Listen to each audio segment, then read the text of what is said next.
I think from the first pieces that I was making, I never really intended them to be shown in galleries or to be purchased. I was really just making them because I wanted to repurpose those materials and make something move.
My name is Chris Cole, and I live in Bend, Oregon, and I do kinetic sculpture as my art form.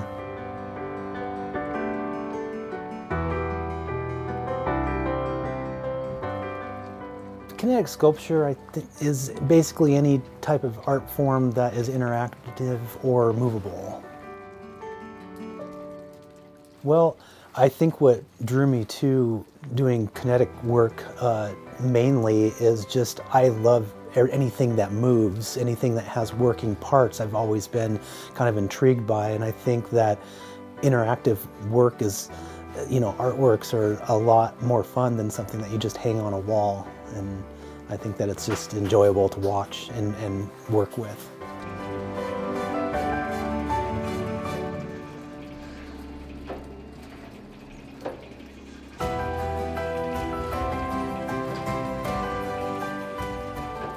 I started to work on kinetic sculpture after becoming a bicycle mechanic.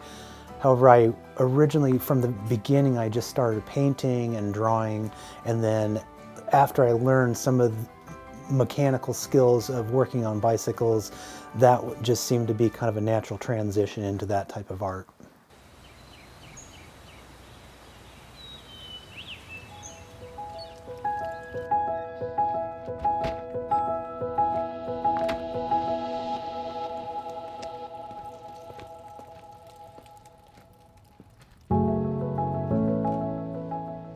I think that when there was several moments, I think, where I realized how many of the parts we were just sending to the scrapyard. All these parts are being, you know, used up on a bike and don't really serve that function anymore, but we would just pull them off, install new parts. These parts would go into bins and then just get taken to be melted down into scrap metal. Well, I think seeing the waste, it just felt like a waste. It felt like things that still had some usability to them, not necessarily on a bicycle to serve that function anymore, but there's plenty of life left in these parts in a different medium.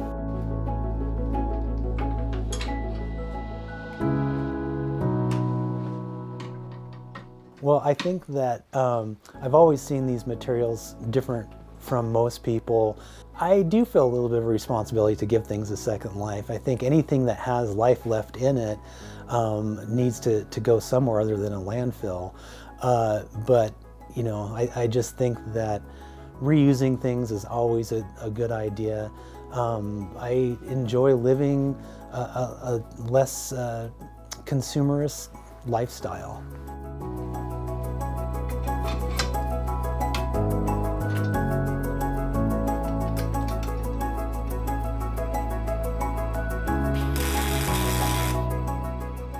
When I look for the raw materials for my sculpture and collect all the pieces. There's a couple scrap yards that I like to go to that have just mountains of automotive parts and bicycle parts and pretty much anything that you could imagine. They'll have just mountains of that. And I just dig through it and grab the parts that I find interesting. Some of them I save for later pieces. Some of them are just too interesting to pass by and they sit on a shelf for years.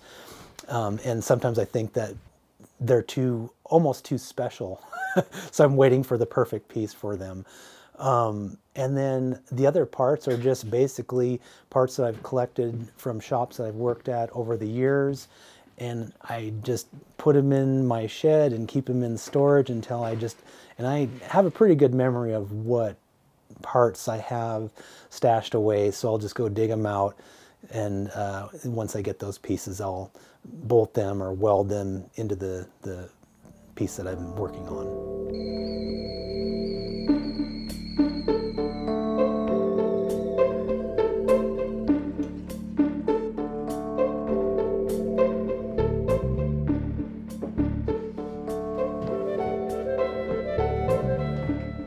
Yeah, the steps that I take to make these kinetic sculptures really starts with a rough sketch of what I'm trying to create, whether it's a fish or a bird or some other type of animal or just an abstract piece of machinery. And so it always starts with a sketch, and then just to give me some sort of parameters to work around and time to plan it out.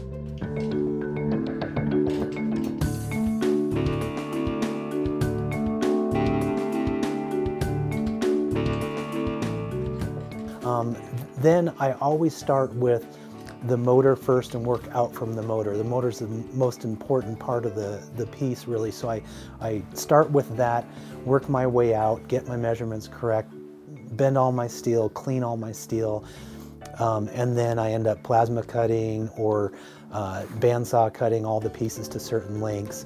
Then it's a process of just welding them all together.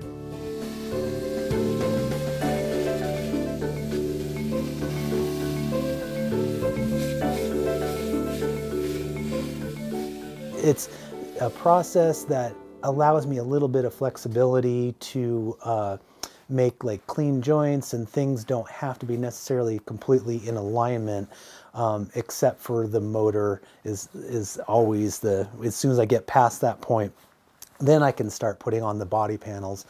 And then after the body panels, it's a matter of putting on more of the decorative pieces, which get painted, or sometimes they'll be brass or copper, and just get a hammered look to them. And then once those are all finished and the whole piece gets disassembled and then clear coated, so there's a clear finish that goes on all the parts, everything at that point gets greased and lubricated, reassembled, and then it becomes the finished piece. And the wiring is always the last part to the whole project, is finishing up the wiring. Once I get all the lights and motor functioning right, the piece is ready to be taken to the gallery.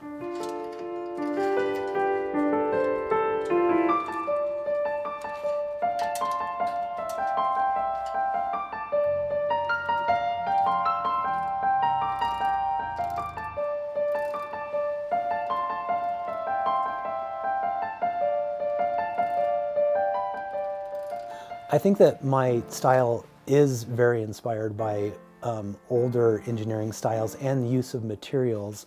And I do like to have that certain aesthetic carry on into my sculpture. I've had people request that I build a different style of kinetic sculpture, but sometimes if it has too clean of a look or too polished of a look or refined, it looks more like robotics than sculpture to me. And I do sometimes hit that line where I see the difference between those two, and I don't want to push my art in that direction. I don't want to have too many lights and bells and whistles and trinkets and things that move, and you know, some people have asked, what about putting audio? What if they made animal noises? And that just pushes me just past the line.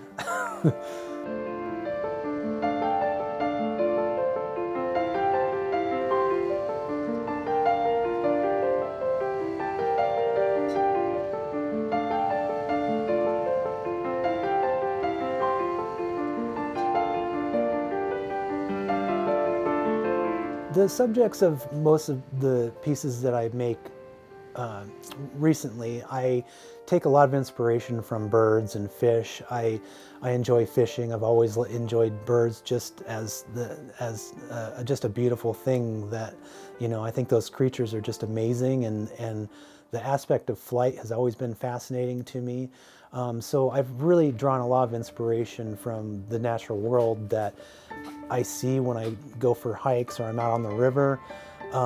And I just love seeing things move and the efficiencies of their bodies, and especially with fish. And I think that my main goal usually is to make something that has somewhat of a lifelike movement of what that, you know, species might be. And I think that the more movement I can have and the smoother it is, I think the better aesthetically it looks.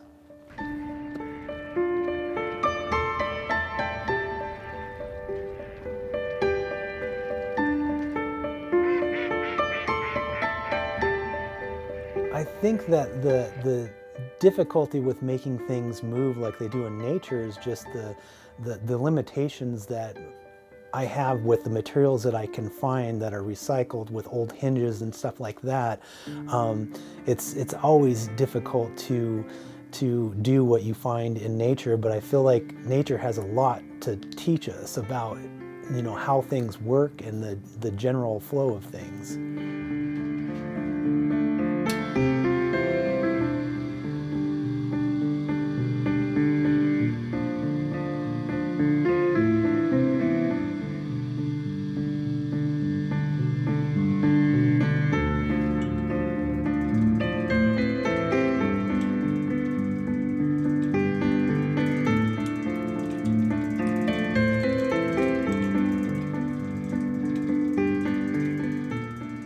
I would consider my work more of a reusing rather than an upcycling.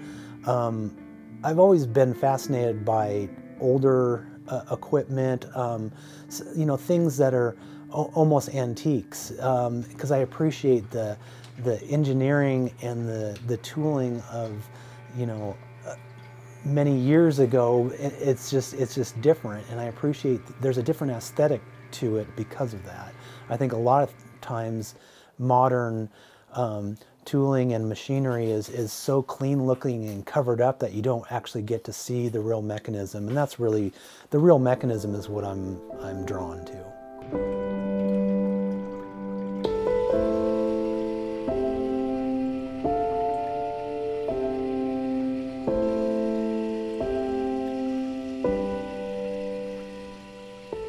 Will react to my work in a positive way. A lot of people have specific things that just draw them in. You know, I've always noticed that kids love kinetic work. They love interactive work. They like to actually feel the piece work, turn the hand crank themselves. So the hand crank pieces are specifically, I kind of make them for children because I think that they like them. The motorized pieces are more for, you know, people that want to have a piece in their house or business that moves, and they can just sit at their desk and watch it.